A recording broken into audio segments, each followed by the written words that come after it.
Okay, so welcome back. In this module, I'm going to configure Windows Server 2012 as an iSCSI target and also as an NFS server. We would have configured OpenFiler in our last module. This is a fresh copy of Windows Server that I have up and running here. I just installed this. So far, all I did on this machine was I added a second hard disk to it here. Okay, so we are going to use our 100 gig. So this would be our system partition, and also we'll use this for NFS server. This is what I'm going to use for the iSCSI target. Okay. I may need to initialize this second disk that I added, so let me just bring that disk up really fast.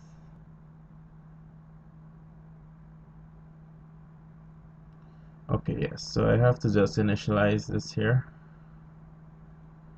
Actually, initialize this, bring it online. Okay, so I have to initialize and bring this online. So once this is up and running here, we'll get into our console here and make a couple of changes. Firstly, we'll need to add or modify the file server role. Okay, so let me go to add roles and features. And let's go down to file server or file and storage services, then come under file and iSCSI services. Alright, so in our case, we need to deploy a iSCSI target server. So let me add these features for this. And then also, seeing that we're in here, let's deploy our server for NFS. Go ahead and add those features. Hit next here, and let this run for a couple seconds. Okay, so once this is completed, I'll just get into the configuration of this. So I'll start off with the configuration of our iSCSI target, and then I'll move on to the NFS configuration.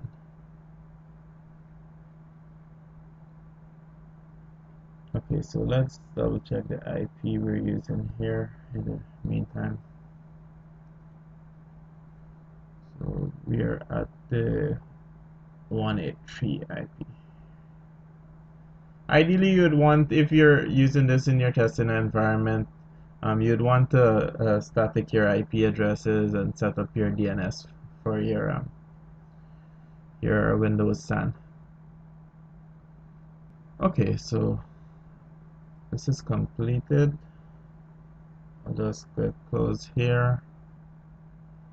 Just bring this up back.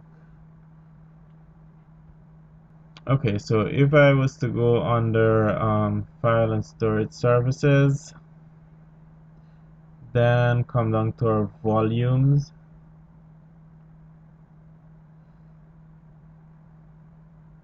Sorry, under this. So we have our 120 gig here. This is the one we'll be working on to create our iSCSI target. So to get started with this, firstly I would need to add a new volume to this disk. So if I just right click this, add a new volume there. Hit on next here. I'll use the entire space here, the entire 120 gig. Assign a drive letter to it, so I'll just select leave the default and hit the next here. I'll need to give this volume a label, so let's just call this data for now. Hit next here and create. Okay, so once this is finished, so we have our volume in place there. if I was to select our 120 gigs this here and come down at the bottom, I could just right click on this and create a new iSCSI virtual disk. Okay, so that's exactly what I'm going to do. New iSCSI virtual disk, and for this virtual disk we're pointing it to the E drive, or 120 gig here. Hit on next. So we'll give this virtual disk a name. So let's just call this vdisk. Let's call it vdisk1 for now. So this is the path for this vdisk, and I'll use the entire capacity here, 120 gigs. And also, this is important here. If you want to allocate all of the space now, you could go ahead here. You'd have a slightly better performance if you were to do that. Um, um, but space is a factor in my environment here, my testing environment.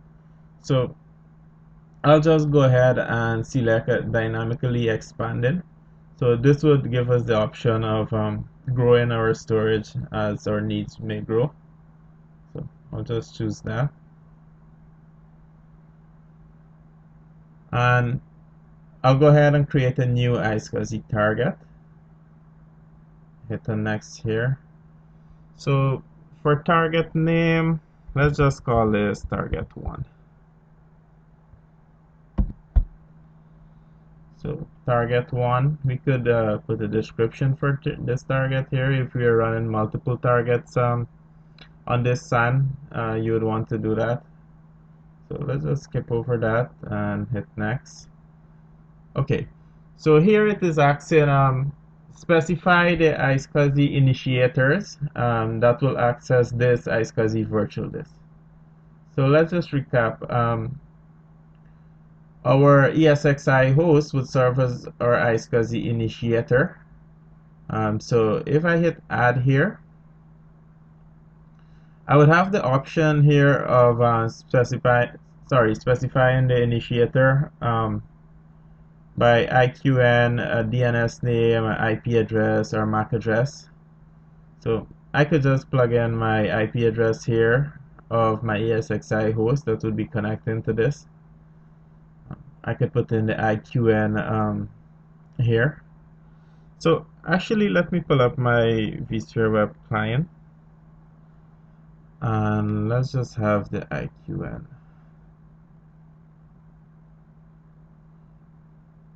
We're getting a little bit ahead of ourselves here because in the data store section I wanted to cover this. So basically all I'm coming into this screen here now is just to get the IQN for our initiator. So okay, if I was to select my adapter here,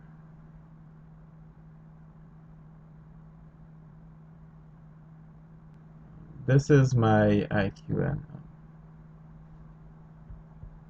for the initiator. But we'll get into the discussion on this in our data store section. All I wanted was to get this out, just get a copy of this here so I could plug in my my wizard back here. So let me pull up back my wizard. Okay, so we're going to specify the IQN of that ESXi host. So there it is. Just hit OK here. So there is our IQN. And we can always go in back and remove this and add another one if there needs be.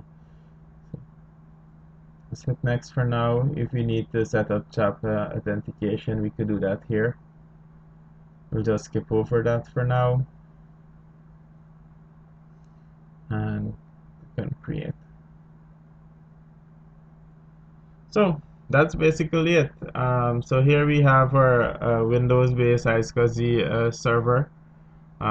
Just in case you guys don't want to use the OpenFiler, or if you prefer to use this, it's that easy to get this up and running. So if you go to iSCSI here, we'll see the iSCSI target 1. It's not currently connected, so we have our iSCSI initiator. Okay. If we were to right click here, come into properties, click on our initiator. Here is our initiator. We could add another here. Okay. So this is it for iSCSI target. So we have this up and running now. The other thing I wanted to demonstrate in this module was setting up of our NFS server. Okay, in Windows Server, you have a couple of different places you could monitor the services or the service for NFS. One of them is here under Tools. If you were to go to Tools and then Services for Network File System. Okay, so here we could basically get some info on the NFS service. We could start and stop the service. We could go into properties. We could take a look at the transport protocol, enable support for version 3 NFS. Okay, so some pretty basic information here in Windows Server. Okay, so let's go to our C drive and we'll create a NFS share. So we'll just do it on the desktop. So let me just create a folder. This is how we'll configure this, by the way. You start off by creating a folder, and let's just call this let's call it NFS1. Okay, so if we were to go into this folder properties now, you would see we have the NFS sharing here. Okay, and this was made possible when we installed the file services role there and we added NFS.